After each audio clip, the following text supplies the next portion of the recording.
¿Sabías que hay un relato bíblico donde un muerto revive simplemente al tocar los huesos de otro muerto?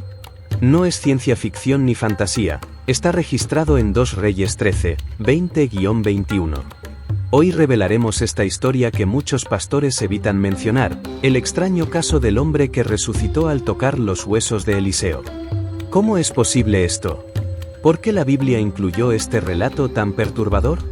Mantén los ojos bien abiertos, porque lo que estás a punto de escuchar desafía toda lógica convencional. Imagina este escenario: Eliseo, uno de los profetas más poderosos del Antiguo Testamento, acaba de morir. Su ministerio estuvo lleno de milagros, multiplicó comida, sanó leprosos, resucitó a un niño, e incluso después de su muerte, su obra continuó. Pero en este relato específico, un hombre muere. No sabemos su nombre ni su historia. Solo sabemos que lo estaban enterrando cuando repentinamente aparecieron los moabitas, enemigos peligrosos de Israel. Con la invasión inminente, los amigos del difunto hicieron algo apresurado, lanzaron su cuerpo en la tumba más cercana. ¿Y cuál era esa tumba? La del profeta Eliseo. Acá viene lo que nadie te ha contado: en cuanto el cuerpo del hombre muerto tocó los huesos de Eliseo, resucitó. Sí, así como lo escuchas, volvió a la vida.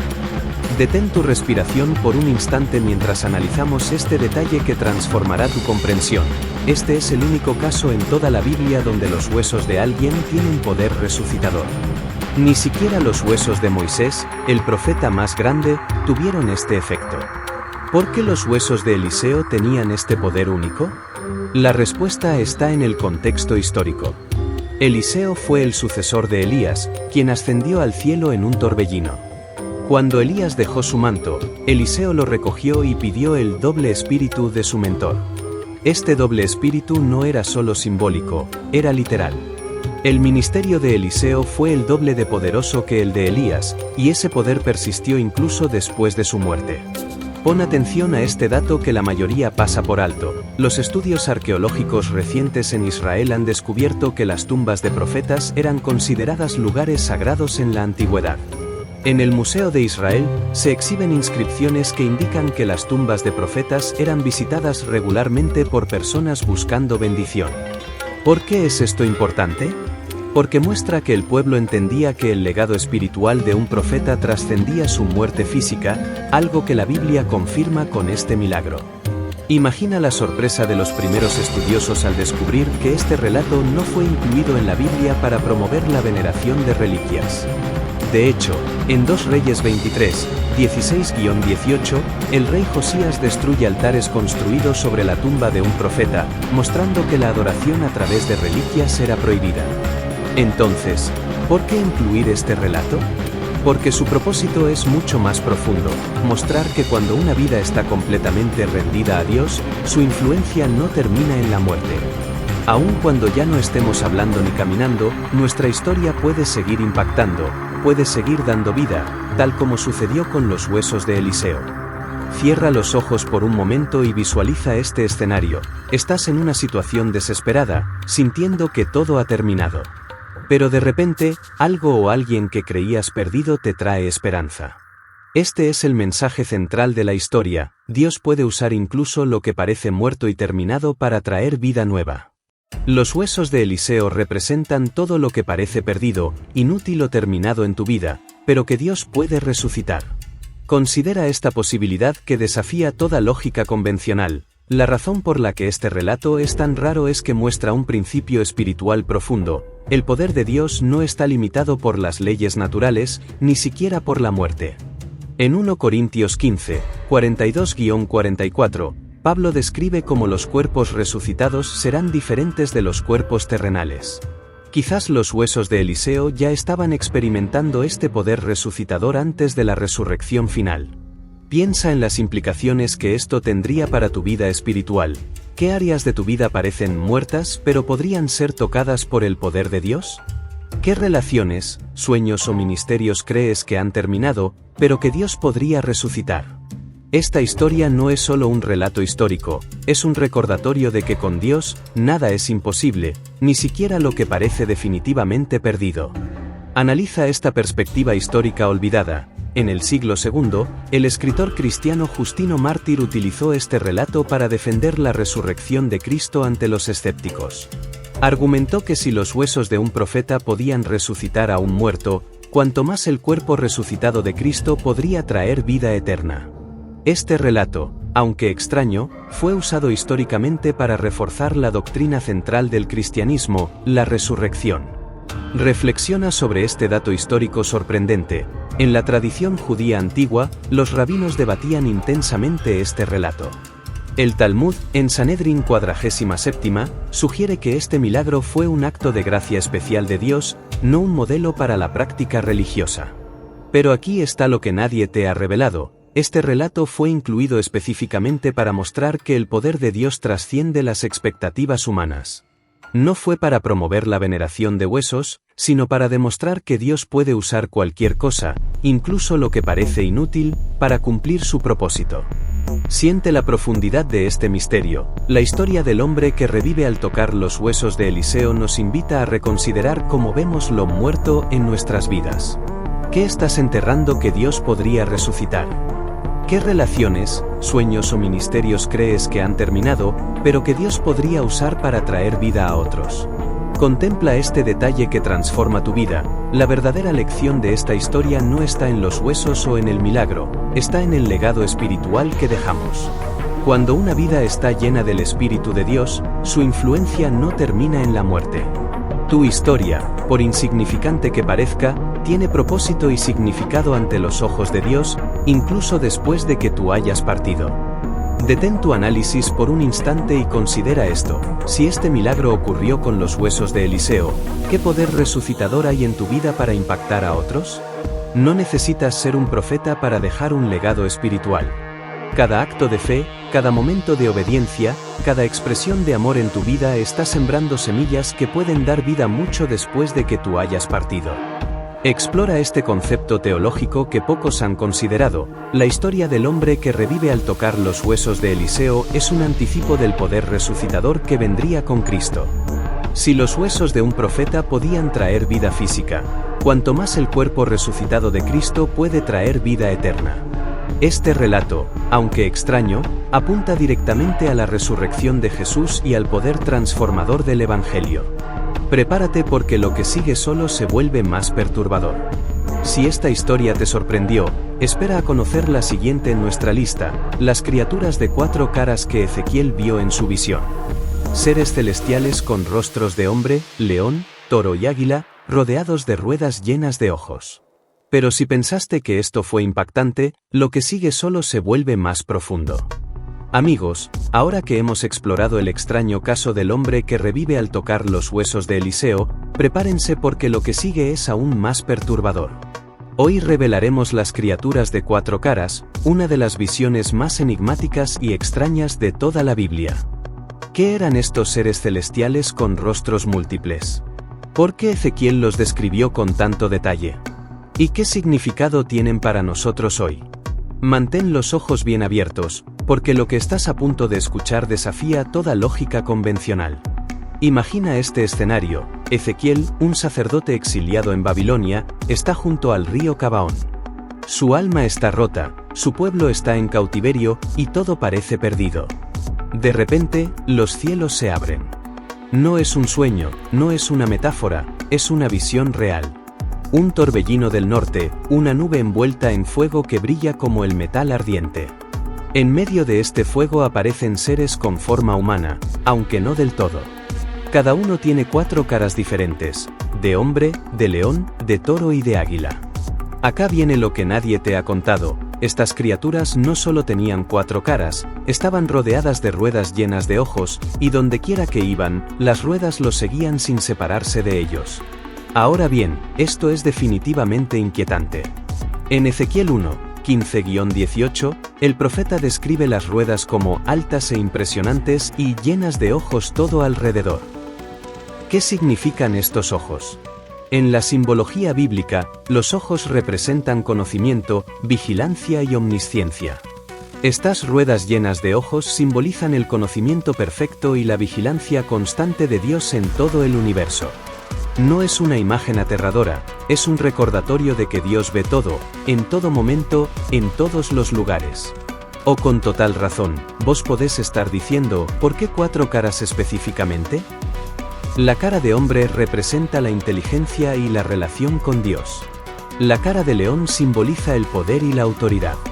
La cara de toro representa la fuerza y el servicio.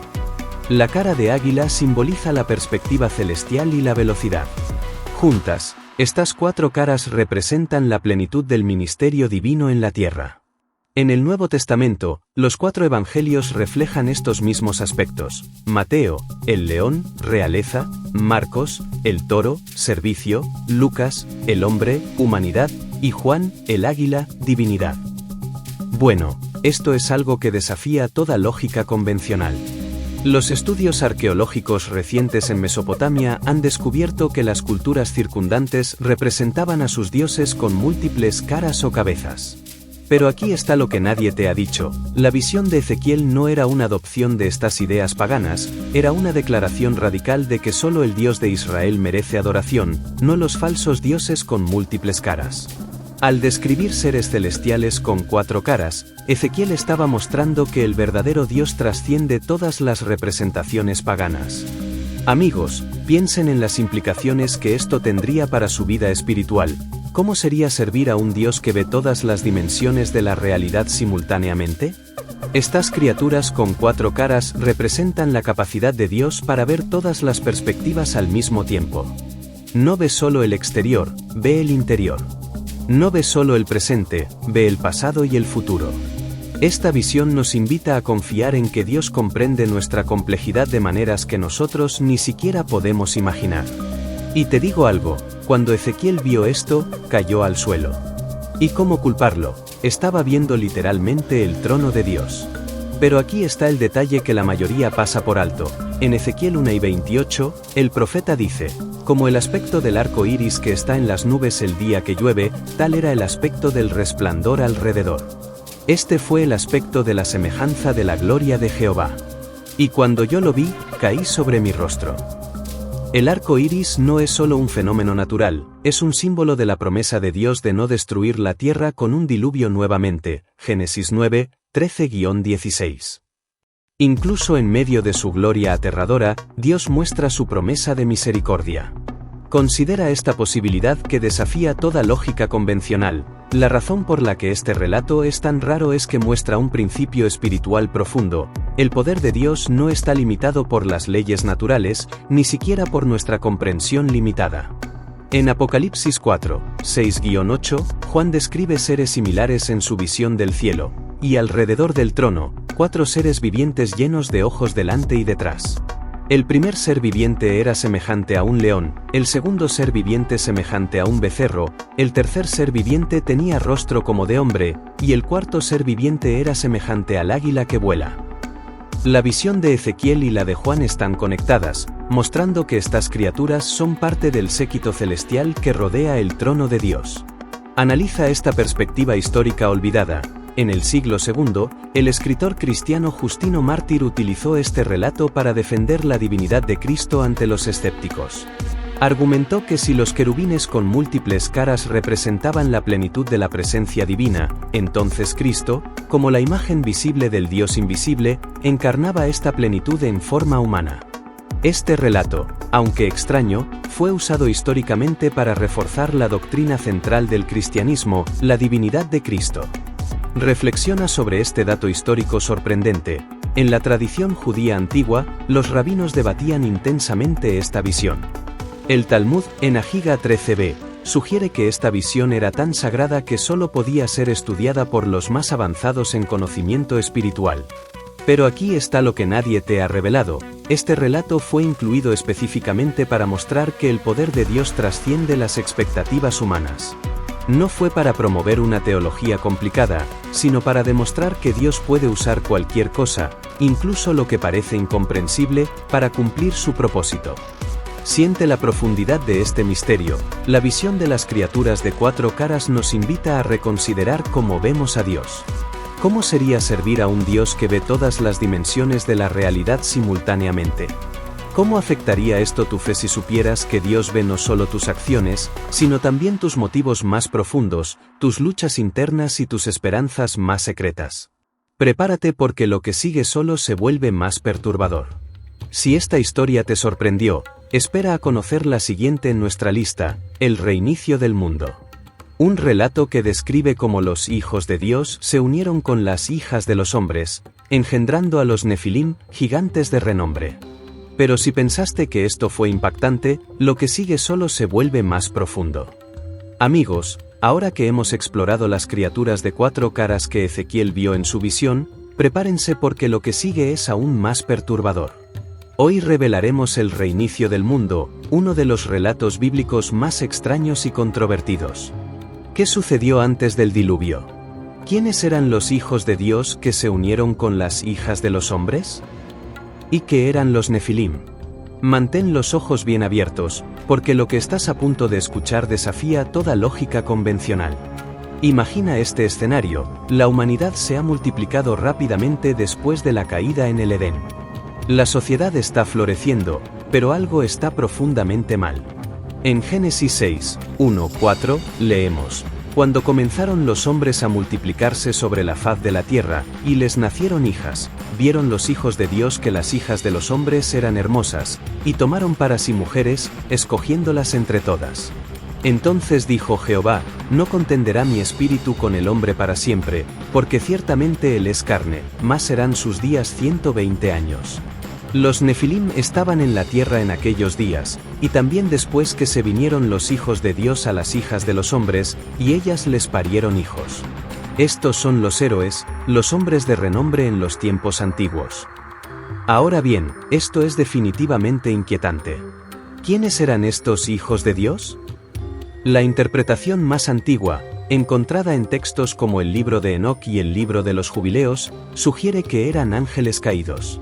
Pero aquí está lo que nadie te ha contado. En la tradición judía antigua, los Bnei Elohim, hijos de Dios, se referían específicamente a seres celestiales, no a descendientes de Set como sugieren algunas interpretaciones modernas.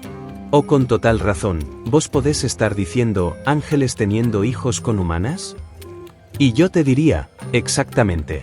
Según el libro de Enoc, que fue citado por el apóstol Judas en su epístola, 200 ángeles, liderados por Semjaza y Asael, descendieron al monte Hermón y se unieron con mujeres humanas. Este relato no es parte del canon bíblico, pero fue ampliamente aceptado en tiempos de Jesús y los apóstoles. Bueno, esto es algo que desafía toda lógica convencional. En Mateo 10:30, Jesús dice que en la resurrección ni los hombres se casan, ni las mujeres son dadas en casamiento, sino son como los ángeles de Dios en el cielo. ¿Cómo reconciliar esto con la idea de ángeles uniéndose con humanas? La respuesta está en que los ángeles caídos, al rebelarse contra Dios, trascendieron su naturaleza original. Al igual que Satanás, que fue creado bueno pero se corrompió, estos ángeles abandonaron su estado natural para corromper la humanidad.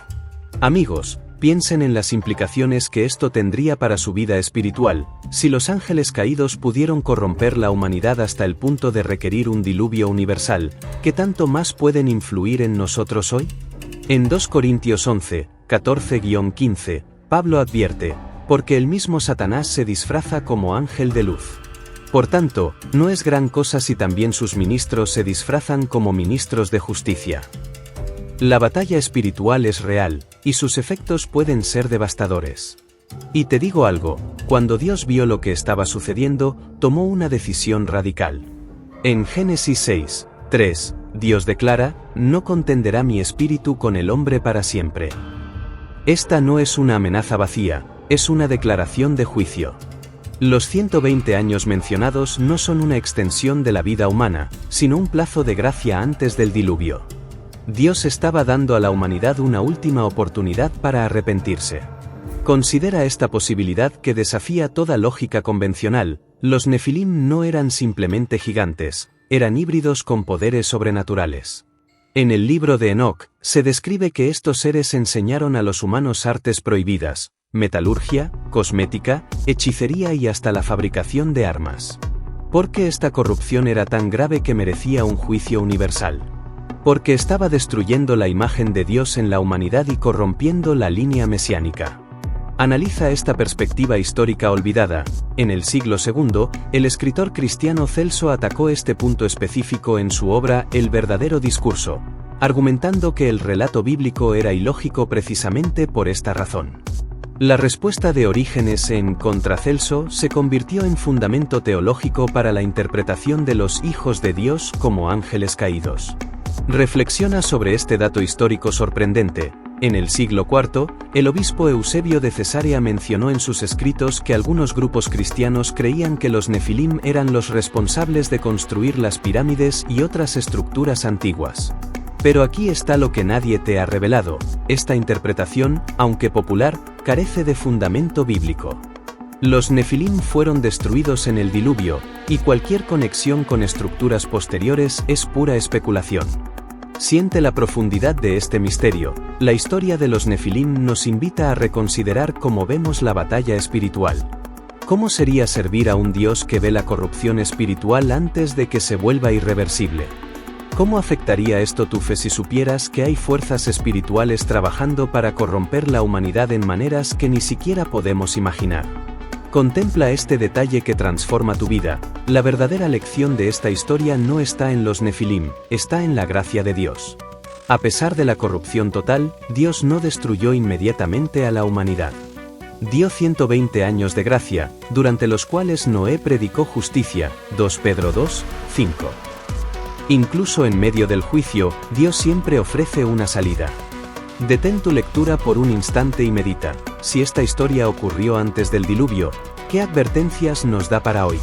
En Mateo 24, 37-39, Jesús dice: porque como en los días de Noé, así será la venida del Hijo del Hombre.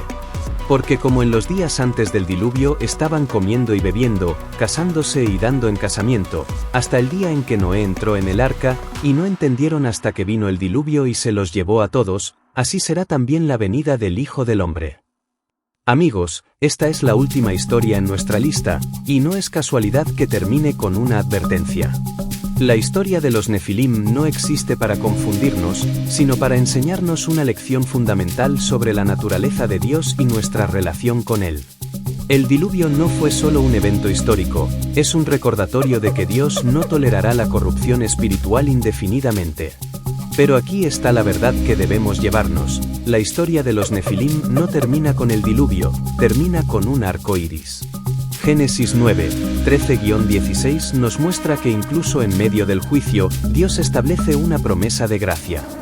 El arco iris no es solo un fenómeno natural, es un símbolo eterno de la fidelidad de Dios. No importa cuán profundo sea el caos, Dios siempre tiene un plan de redención. Espero que hayas disfrutado este viaje a través de las historias más extrañas de la Biblia.